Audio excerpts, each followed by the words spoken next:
Dëgjojeni këtë teori të re.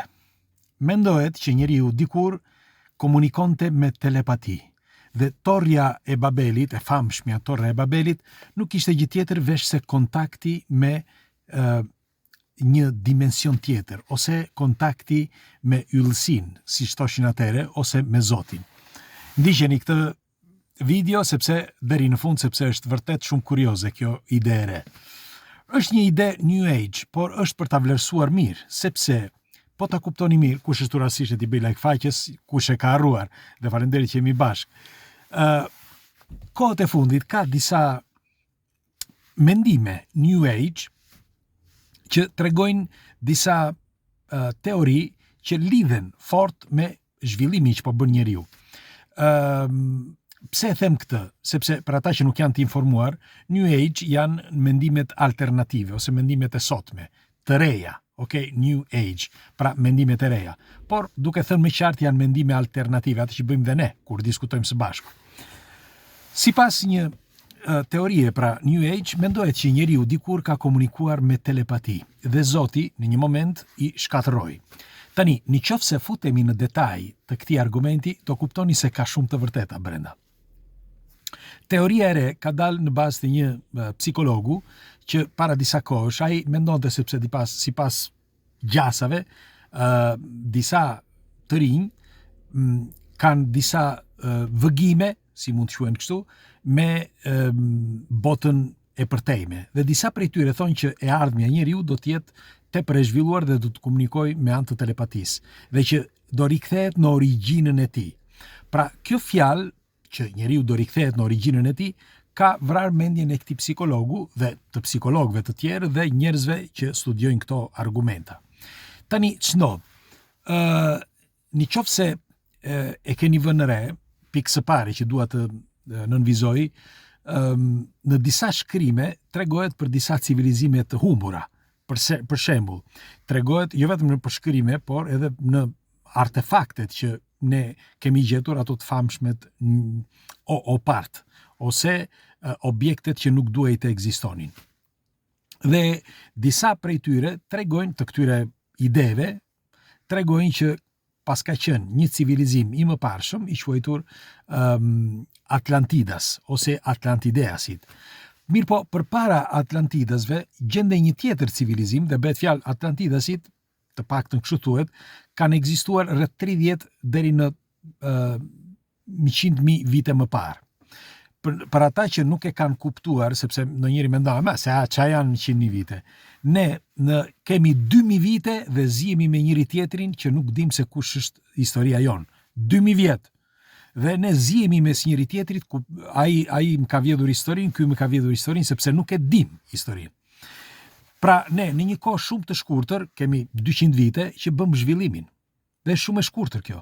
Ne bëm trenin me avull, pastaj pas trenit me avull filloi avioni në vitin treni me avull, për ata që nuk e dinë, rreth 800 ca. Avioni në vitin 1900 parafërsisht, i vëllezërve Rajq. Dhe pastaj filloi makina. Pra, filluan makinat që të lëviznin dhe ky ishte zhvillimi që bëri njeriu, pastaj erdhën telefonat në viti 99-2000. Pra, po ta shikoni mirë, njeriu është egoist, sepse mendon që di çdo gjë.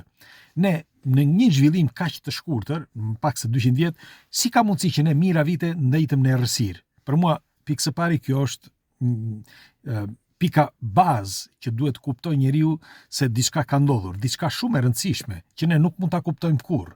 Nuk e kuptojmë sepse është ngjitës ose është ngacmim i disa inteligjencave jashtëtoksore që nuk i përkasin njeriut. Sepse për mendimin tim të gjitha zhvillimet që ka bërë njeriu, pra ato ngacmimet për zhvillimin, i ka bërë fal disa hibridëve, që këta kanë pasur gjithmonë kontakt me një dimension tjetër. E them këtë sepse edhe pse kemi përsëritur edhe herë të tjera, sepse dua që të kuptoni deri në fund se ku e kam fjalën. Pra, për sa i përket kontakteve. Tani, nëse ne kemi 2000 vite dhe nuk kuptojmë historinë tonë, merrem me mend tani nëse me të vërtet ka ekzistuar një civilizim, pra këta Atlantidasit, rreth 30.000 deri në 100.000 vite. Çdo të thotë kjo, para 30.000 viteve dhe në totalitet edhe 70.000 vite tjera ekzistenca e tyre, sepse para 30.000 viteve u zhdukën, të paktën kështu thuhet.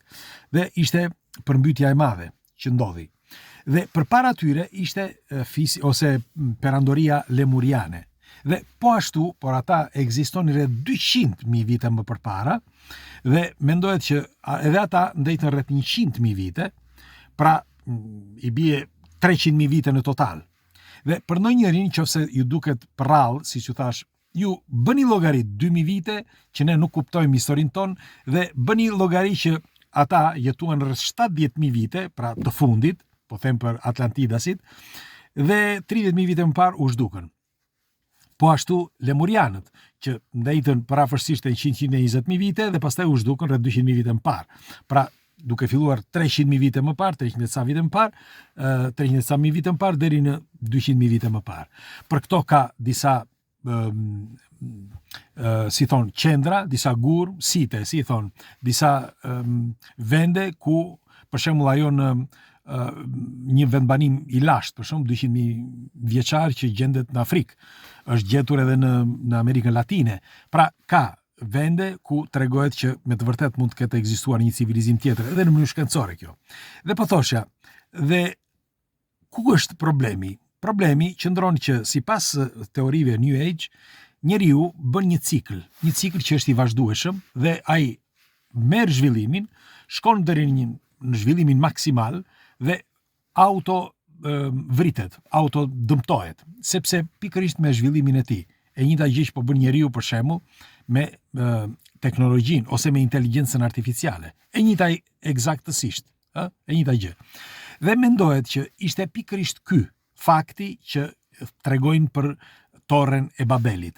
Sepse mendohet që ajo torrja që flitet ishte një formë simbolike, sepse njeriu ishte më afër me krijuesin ose me mendimin universal dhe jo me mendimin personal ose mendimin vetjak, por ishte me mendimin kolektiv. Dhe ai ishte në kontakt me të gjithë në atë moment. Çdo të thotë kjo, flisnin të njëjtën gjuhë, komunikonin të njëjtën gjuhë dhe nuk ziheshin me njëri tjetrin, pikërisht pra sepse ata komunikonin me telepati. Me telepati nuk e nevojë që të flasësh gjuhët huaja. Nuk e di më kuptoni apo jo. Dhe kjo është një ide brillante e kohëve të fundit. Sepse, po ta mendoni mirë, pse duhet flasur një gjuhë të huaj? Telepatia është si puna e komunikimit që bëjnë kafshët. Kafshët nuk është se kanë gjuhë të ndryshme, por kafshët kuptojnë mes njëra tjetrës. E njëjta gjë dhe njeriu. Nëse nuk do të lindnin këto gjuhë në mbar botën, njeriu do gjende një formë tjetër komunikimi, një formë që do kuptojë.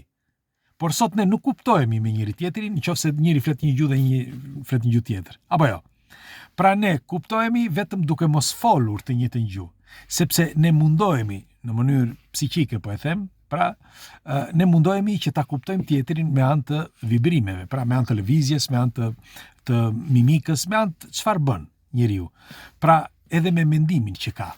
Tani çdo lloj mendimi, sepse siç u thash që çfarë do lloj mendimi qoftë ai tani nëse në trurin ton ka lindur një gjuhë, është e vështirë që ti të kultivosh komunikimin me telepati. Nuk mund ta bësh, sepse është kultivuar gjuha.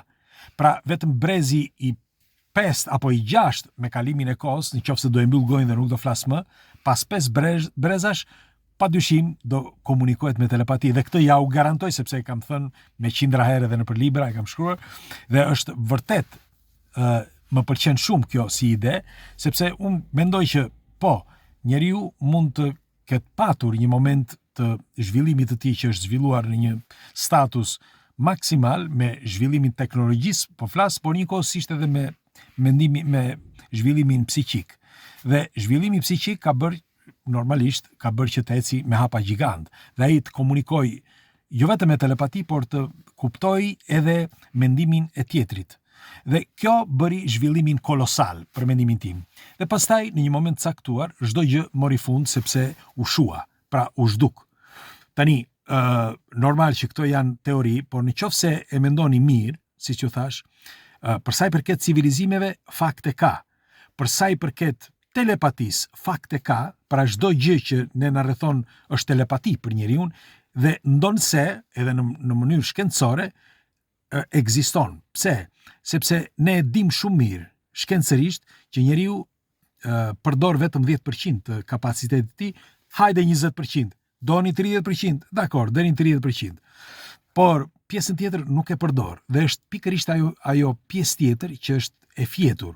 Dhe në këtë rast pika kyçe ose ajo kryesore është telepatia. E thot shkenca këtë, nuk e them unë vetëm po e përsëris dhe në bazë të këtyre fakteve, pra fakte që kanë qenë civilizime më të zhvilluara më përpara ne i kemi kuptuar, fakte që edhe të piramidave apo çfarë të donive të gurëve që ishin më përpara gurët, pra 300.000 vite më parë, gurët ciklopik që ishin që janë ndërtuar me përpikmëri etj, me gjitha të peshë të madhe, fakti që njeriu ka aftësi që të komunikoj me telepati, bile u ka ndodhur juve, do ju pyes juve, sa herë ju ka ndodhur juve ose ju ndodh diçka me telepati, të mendoni dikë dhe shfaqet, ose të ëndërroni dikë eksaktësisht si e keni pa në ëndër del dhe shfaqet, sepse ndonjëherë ëndrat në momentin REM ose jo dhe në momentin, por edhe në gjatë momenteve normale, normal të mëngjesit po flas, thuhet që tregojnë fakte reale. Pra, sikur njeriu të jetë në një kontakt real. Dhe ky kontakt i real mendohet që të jetë pikërisht ajo torrja e Babelit, pra me gjithësinë.